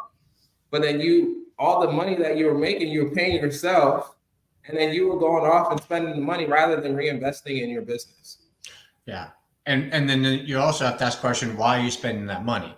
Right? Like what dopamine rush are you like? So if there's a negative feeling like I'm not good enough, right? Well, I'm going to go buy something that's going to make me feel better temporarily. because I believe behind most all addictions, whether it's drinking, drugs, shopping, whatever it is an addiction to a negative emotion we have from about ourselves, that we're seeking relief, right? We're seeking relief from that negative emotion, and it's driving a lot of our decisions. And then we feel good. Oh, that dopamine rush. I feel good. And I forget about that negative feeling of I'm not enough or I'm not good enough. And I'm telling you, that's a universal experience. It's a lie, but it's a universal experience, right? So but we're seeking. So if you're spending money willy-nilly, chances are you're doing that to try and make yourself feel better from some negative emotion or thought or feeling you have about yourself. And I'll just, if I may, Wendell, give a real quick example around this. Yeah, go ahead. It's based upon usually a misinterpretation is something that happened in our life. So two twin brothers, right? I love this example. Two twin brothers born to the same parents. Dad struggled, worked two jobs, wanted his kids to have a great opportunity. So he pushed his kids. He said, hey, I want you to be successful. Now he did this between ages, 4, 5, 6, 7, 8, 9, right? Remember, kids don't have any analytical facilities up until the age of 8. And the dad's like, no, that's not good enough. You need to work harder. You're not that's not a good score on that test. You're not doing well enough at sports, right? Children are reprimanded 8 times more than they're praised, right? So two twin kids have this idea that their dad is pushing them, but they don't know that their dad's doing it because their dad wants them to have a good life. They just hear, I'm not enough being me. I'm not good enough being me. So one kid gets into high school, discovers drinking, and when he drinks, he forgets about the negative feeling of I'm not enough. Then he gets out of high school, dropped out of college, he's in and out of jobs and relationships, and people go, Ben, why are you this way? And I go, oh man, if you met my dad, you'd understand.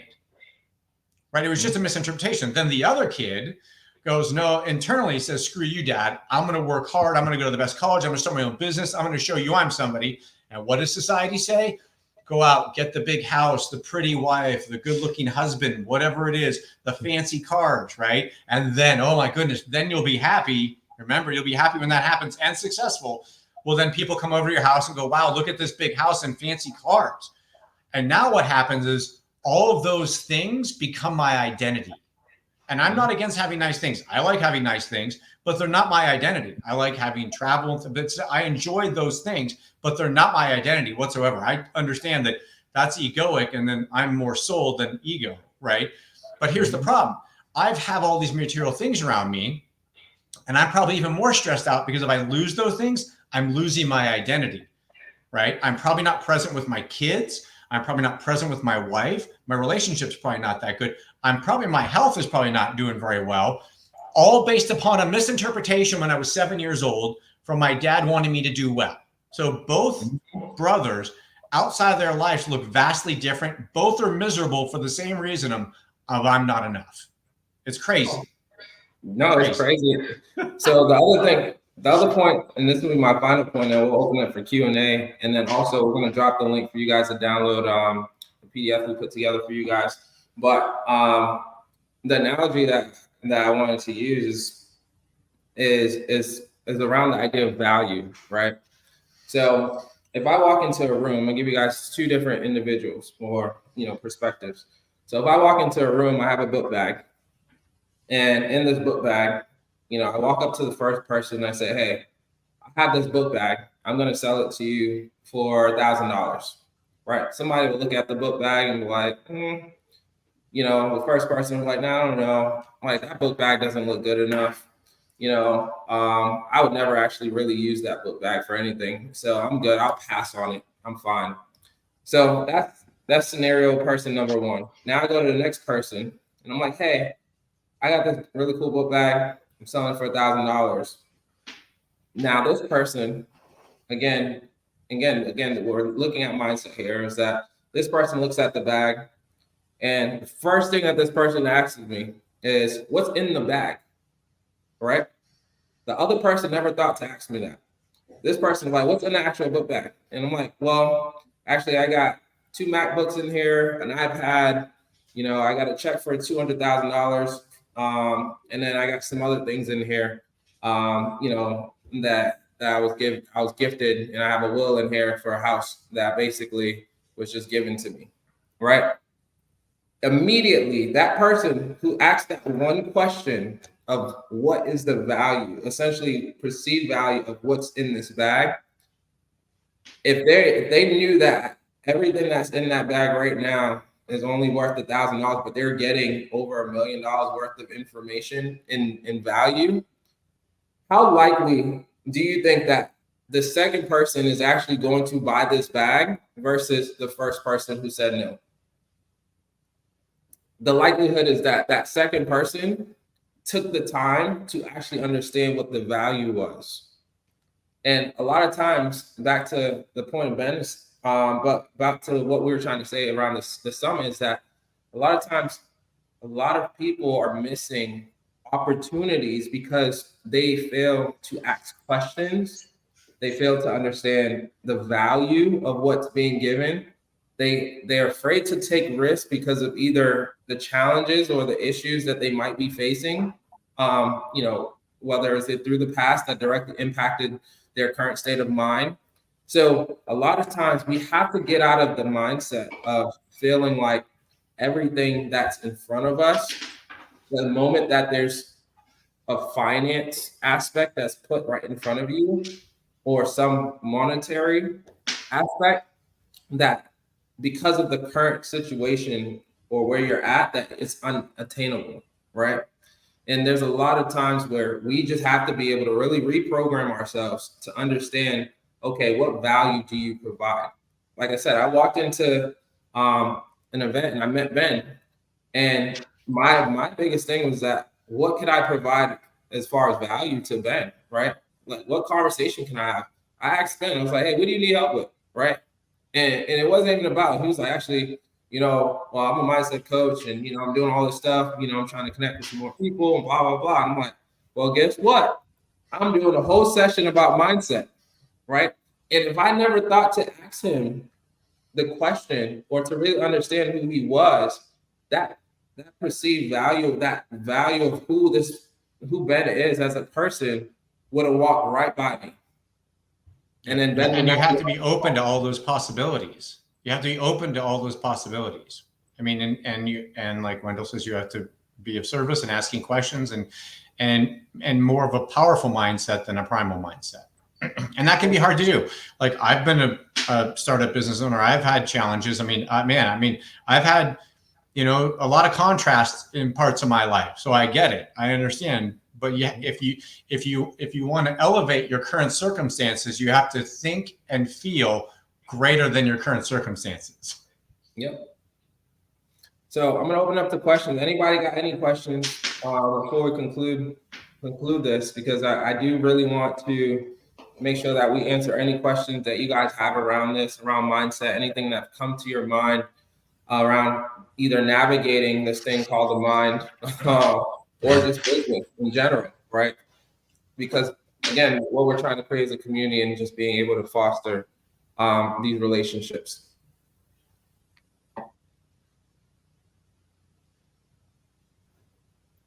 And then also, while you guys are getting ready to ask questions, I'm actually going to drop a link to where you guys can, get access to the mindset guide that we put together for you guys to be able to go through and ask some questions. So once you complete that form, we'll make sure to get this information out to you. And then also, if you want to access this recording, we'll make sure to get that to you as well. So make sure to fill out that form if you are interested in continuing to, revisit some of these things that we did talk about. But any questions, anybody that has any questions, feel free to either drop it in the chat or you can raise your hand and then we can, So CR asked the question, how can I reflect on my mindset? So to me, it would be, what kind of feelings are you having when you're entering a room or in your business? Are those feelings primal? Are they fear-based? Are they anxiety? Are they, I'm not enough? And realize that is, if you really get to its core, is based upon a misinterpretation of who you truly are, right? And so I would just stop and reflect and sit in those feelings and go, man, is that really who I am? And I'm going to tell you, you know what the mathematical odds are that you even exist in the universe? And this might help out a little bit. And they figured it out. The mathematicians have figured out the odds that you even exist in the universe. So the odds are 1 in 10 with 2.685 million zeros behind that 10. Okay. So the odds that you exist are almost non-existence. You're a miracle, right? And so when people say, "Oh man, I'm not worthy, I'm not good enough," I'm like, if you weren't worthy, you wouldn't be here. Like you're arguing with creation, right? And it's cloaked in this language we use in our head. And so just stop and start to massage yourself in better directions. Go, no, I am good enough. And here's the thing. It's also about momentum. So when you really start to get a negative momentum going in one direction, it can be hard to stop. It's sort of like, you know, if a car is on top of a hill and you push it a little bit and it starts to roll and you stop it, right? It's easy to stop. But if you're down at the bottom of the hill and you're going to try and stop, you're going to get run over, right? So if the momentum gets going too much in one direction in the negative way, go take a nap, go to sleep. You have to reset your neurology. But if you catch this negative feeling and thoughts early enough, you can redirect it. Okay. Mm-hmm. But stop and observe the thoughts and feelings you're having and go, man, that's not who I want to be. That's not the version of me that's going to have the life I want. And you have to start treating yourself like you have to start treating the things in your life. I'm sorry, let me rephrase this. You have to start treating things in your life like the things you want in your life. Right. So I'll give you an example. If I had nothing wrong with the Honda Accord, great car, right? But let's say I had a 1987 Honda Accord and I wasn't taking care of it and there was trash in it and didn't wash it. Would I treat that car the same way I would treat a brand new Mercedes or BMW or Ferrari? No. So you have to start treating things in your life like the things you want in your life, especially yourself and especially in your mindset, and start redirecting it and observing those thoughts and feelings and realize that they're shrouded in a misunderstanding of who you truly are. Mm-hmm. All right, we had Jesus. He had asked the question: what is the best action you can take to solidify a new mindset? So what best action? So again, this is action, right? This is all stuff that's done between our head, mm-hmm. Right? So a lot of people, let's put it this way, you can reprogram your brain by forcing yourself to do actions, right? And there's benefit to that. I'll give you an example. Like if I go to the gym and I want to be somebody who loses weight and I'm going to start taking the action, right? Mm-hmm. Of becoming someone who goes to the gym. And then if I do that enough, then I'm going to start to believe that's who I am. So there's a book called The Master Key System. It's written by Charles F. Hannell, and he has a saying there, so you must be before you can do, before you can have. And most people are doing so they can have, so they can feel like they're that person. So to me, it's again, start practicing, and this visualization process is great. Also spend a little time in meditation. You can pick an app, spend 20 minutes in meditation, calming your mind, right? And then do a visualization process and build it of the life you want and start to be in that version of yourself, right? And what would the feeling of that person, what would it feel like to have those things in your life or be that person? You want to focus on the feeling. That's where all the power is. So to me, it's calming our mind and then creating a vision of the life you want, right? Mm-hmm. And you can do that through a visualization process.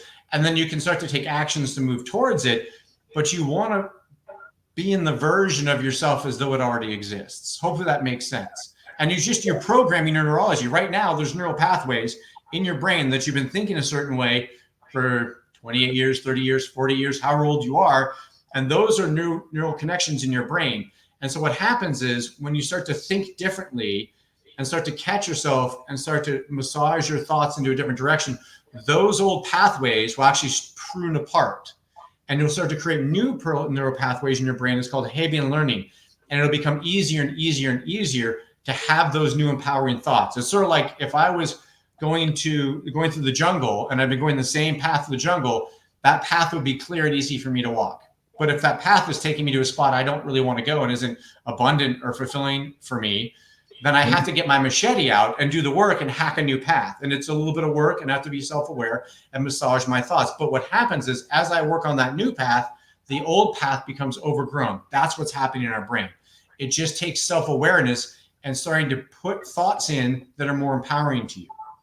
Yep. And to add on to what you said, Ben, so as you guys download, or I guess fill out the form to get the PDF, part of what you're going to be able to see is that it's important that you have to identify your current state of mind and then understand why you're in that state of mind, and then basically reprogram your mind to answer where you want to be in that state, in the next state of mind that you essentially want to operate out of, right?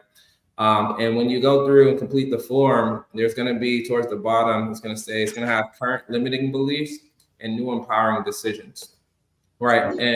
And as you go through and you're completing those two, you're gonna be able to really what you believe about myself as of right now, right? What lies have I told myself, right?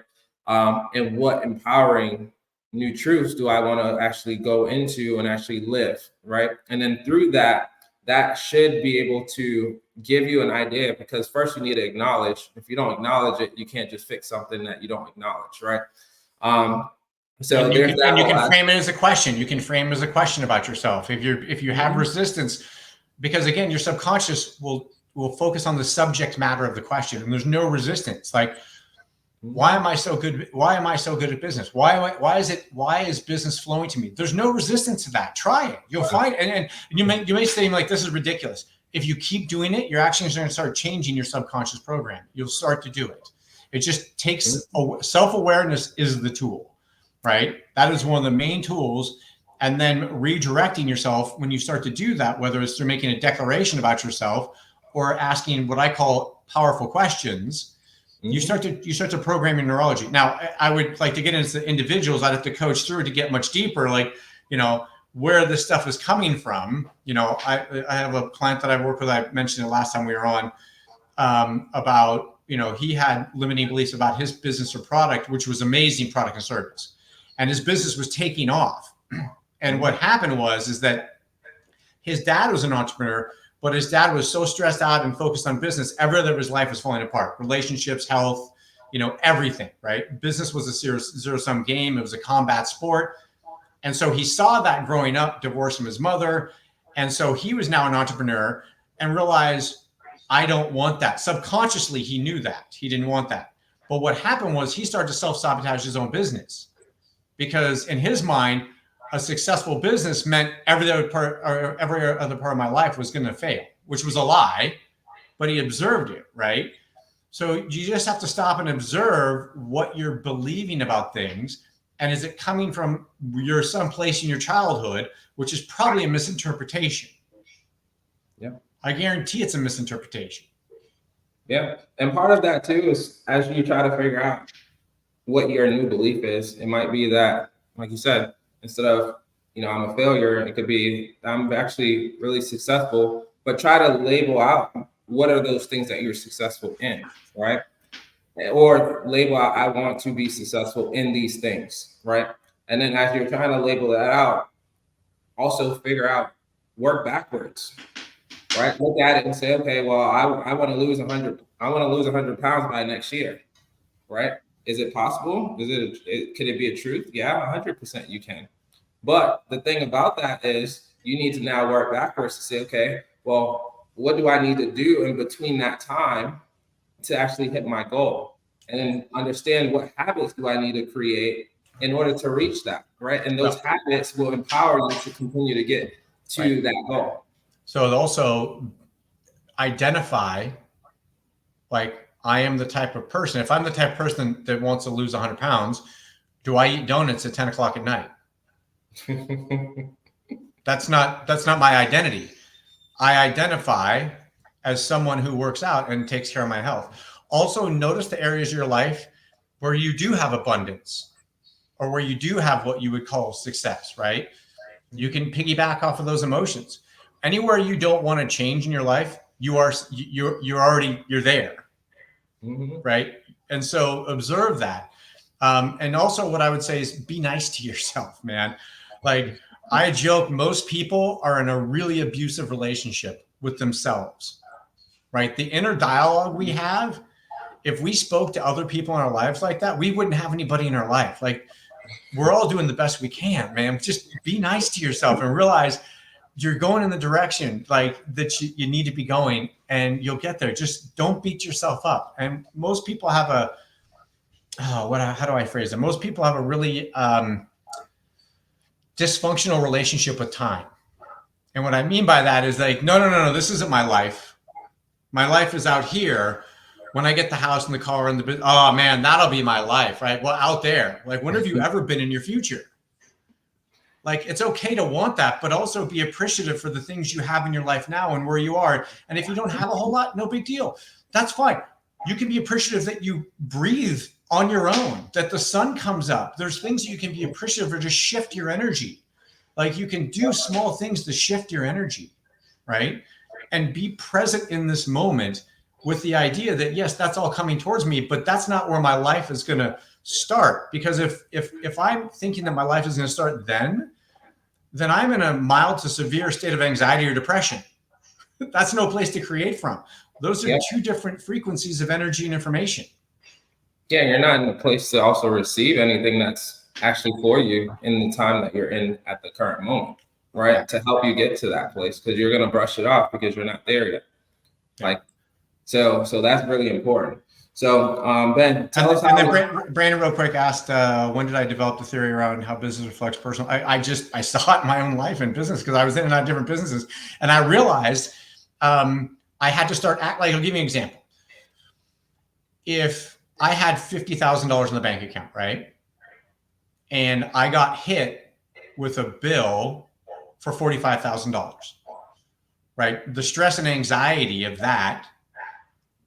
Like that's it, like that would be a visceral feeling, right? Well, the version of myself, if I, with $1 million in the bank, if I got hit with a $45,000 bill, it doesn't bother me, right? So I realized that I was attracting these situations because I was reacting. And I often say, how you react is how you attract, right? Yep. And if I'm reacting a certain way in my business, then I'm attracting those people into my business. I'm attracting those partners. And if I believe people aren't trustworthy and business is hard and I have to do everything myself, guess what? That's it. Yeah. That's how powerful these beliefs are. And don't get me started on the quantum physics of this aspect, because you're literally co-creating that. No, and I agree. I agree with that that part as well, because I think I shared this sample with you, Ben, is that, when I got laid off in 2019 of October, a lot of people, when it comes to layoff, it's like the world's ending. And that's because their belief is that, well, my job is me, right? My role of where I'm at is my reality. Like, if I don't have a job, I can't function. I can't do things, right? And life is just going to end, and everything's just going to go down the drain. And for me, I didn't have that perception because I understood the value that I had. And when they, and like I told, I did a post about it I think a couple of years ago, and I was just like, I'm so grateful for my job firing me, because I wouldn't be where I am now, right? And the thing about it is that if that didn't happen, where everything that I have right now, the success of WJJ Brands, the people I get to mentor, the programs that I get to implement, to some of these young adults that I get to support through the Elite Legacy program, all of these things, it was in a result for me actually just truly believing in myself, obviously, giving grace to God for all that he's done for me. But just being able to just take that step and say, you know what? I'm going to either I go back to work or I stay in my business. I choose to go full-time in my business, grow it, and do what I need to do. And the moment that I made that decision, I stuck with it. I was consistent with it. I created a plan. I created a plan of action. I knew who I needed to hire. I knew I needed to hire graphic designers. I knew I needed to hire web designers. I knew I needed a project manager. All this stuff was already pre-planned before I even launched it. So everything already kind of expedited from the moment that when I launched the company, the things already growing and me already attracting the people that I already needed and hiring them and bringing them on. All these things were already essentially planned because I believed in myself. I believed in my value, and I also believed in what needed to be done in order to get to that next level. And then also find mentors, right? Having mentorship or guidance is important, right? We have Ben, who's a life coach and also a mindset coach. if these are things that you're struggling with, it's important that you have these conversations with people, right? Because at the end of the day, we can't do this by ourselves. And for me to get to a level where I'm at in my business, it took me having mentors. My mentors literally own chains of businesses all throughout the East Coast and had other investments in properties and all types of stuff that they were doing that I was able to be able to leverage, understand the importance of like key things that can get me to that place that I've never been to before. A lot of times, the places we're trying to go to, we don't know anybody who's been there outside of what we saw on social media. And sometimes we don't even know how to get there because we're just going off of the assumption that, well, this is the right way to do it. And without having the right mentors or the guidance, you're just kind of going in circles. You can't operate from a place that sometimes you never have seen or been. You can envision it and really, really work hard to try to get to it. But it's actually faster if you do it with people that actually have been there already. Yeah, what was it? Who's Tony Robbins' mentor? Jim Rohn. He says that success leaves clues. Yeah. You know, and so, yeah, it's a process, right? It's a process of discovering where your limiting beliefs are and slowing down and observing them and realize that you're fundamentally way more than your thoughts. We think we are our thoughts, and we're way more than that. Yep. So other than that, thank you guys so much for joining. This was generally a great session. If you guys got something out of it, feel free to say grow or type in the word growth because the goal is for you to grow from this, to take the information and learn and apply it to your day-to-day life.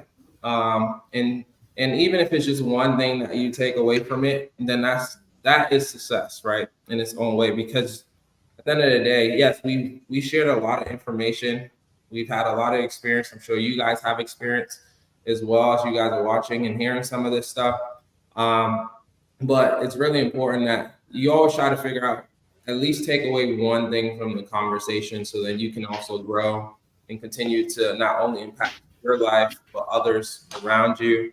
So I'm going to take this last moment, as you guys comment and just, kind of conclude with us to go over the next event that we have coming up, which is basically on June 19th. Again, all of our events are going to be the third Wednesday of every month, all the way up until October. October is going to be a virtual event that we're doing. Again, these are all free. You guys can register. You guys can log in and attend all of these events. And then the in-person one, obviously, there will be a cost associated, for you to be able to get a ticket and a seat at the event. But the next session, we're going to be covering basically your client persona. So the title of it's going to be called Cracking Your Audience Code, Unveiling the Secret of Client Persona Development for Laser Sharp Marketing Strategies. So a lot of times when we go into business, we know what we have to offer as a service, but it's also important to know who are we targeting, and what are the benefits of the services that we have to offer, and what value can we give in exchange for them to pay for a service that you provide. So we're going to go into a lot more of the details, kind of like I said, the psychological, the physiological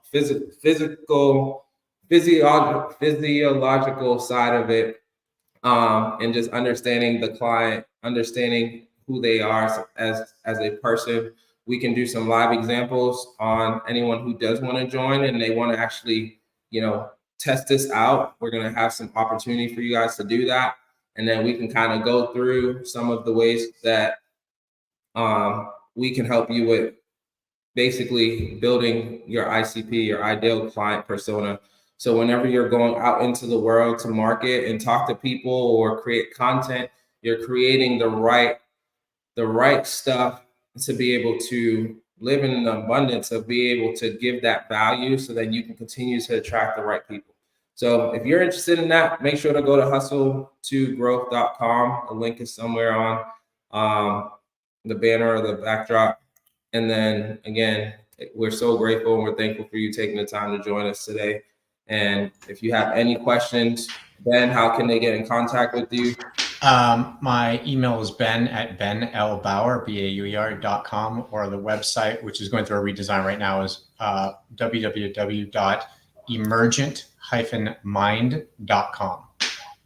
Awesome. And then if you guys are in need of anything marketing wise, whether it's graphic design, a logo, a business plan, to actually plan the growth of your business, or in the space of where you already have a business a little bit more established and you're trying to generate leads within your business, please feel free to reach out to me, and you can get in contact with me through wjjbrands.com. So that's wjjbrands.com.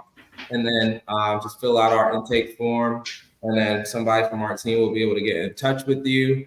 And then what I do want to do is also offer you guys, anyone who is on this call that want a free strategy call, to understand where they are in their business and how to get to the next level. I will be willing to offer that as a service. I'll make sure to drop that in the chat as well. So if you want to basically go ahead and schedule a call with me, I will personally join in on that call and be able to offer you about 30 minutes of a strategy call, and we can talk through how to basically grow and scale your business, if that's where you are and currently ready to embrace in your journey. So thank you again. Great. Thank you for staying over with us. Thank you, Ben. Thank you. Appreciate everybody. Truly appreciate you. I know this is not going to be the last time I talk to you after this. This is supposed to be fun. All of this is supposed to be, it doesn't mean there's not contrasts and some, challenges in our life, but this is supposed to be fun. That's my view, right? I mean, it doesn't mean that I don't have challenges in my life as well, but I do it from the lens of there's growth. If there's a challenge that's coming, then there's growth coming. Exactly. And embrace those challenges, guys. I'll leave that with you guys.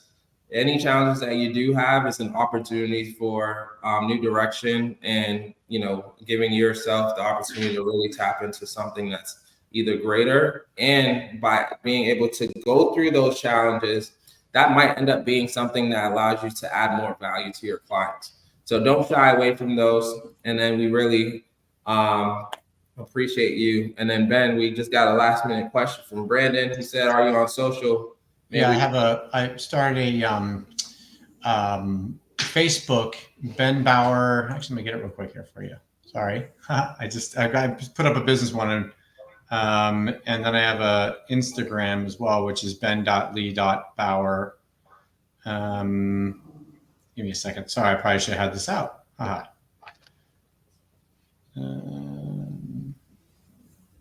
Yeah, sorry. I can.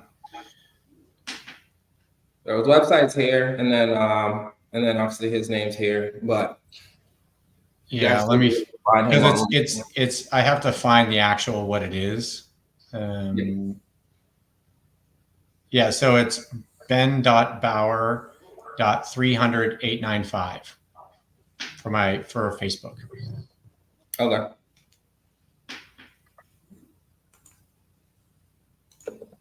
So let's put that in the chat. So if you want to put in facebook.com/, and I'm actually I'll type it in. And then you said /Ben. Yes. So it's at ben.bauer.300.895. That's my Facebook. And then my Instagram is, give me that one.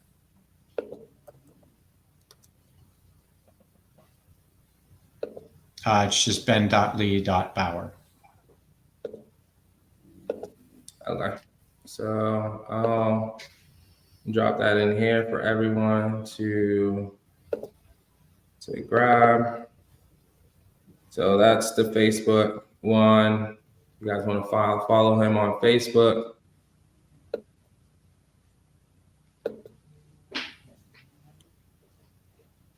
And then you said the Instagram, which was? So it's ben.lee.bauer, B-A-U-E-R. Ben.lee? Yep. .lee, L-E-E, .bauer, B-A-U-E-R. Yeah, I'd be happy to connect, Brandon, if you want to do a Zoom and just talk. Happy to. It's supposed to be a good time here. It's and I've seen so many things in my life that people would call miracles through this work. Yep. So perfect. Well, thank you guys so much again for joining. And then we'll find a way to make sure that you guys can get access to this video and this recording in case if you ever just want to go back and rewatch it. And then if you want to follow me, I think some of you guys already do. Follow me. Just type in my first and last name, and I'll show up on all platforms. Same thing with if you want to follow WJJ Brands. If you type that in on any platform, it should take you to our business. But other than that, thank you guys so much. And again, Ben, thank you so much. Thank you.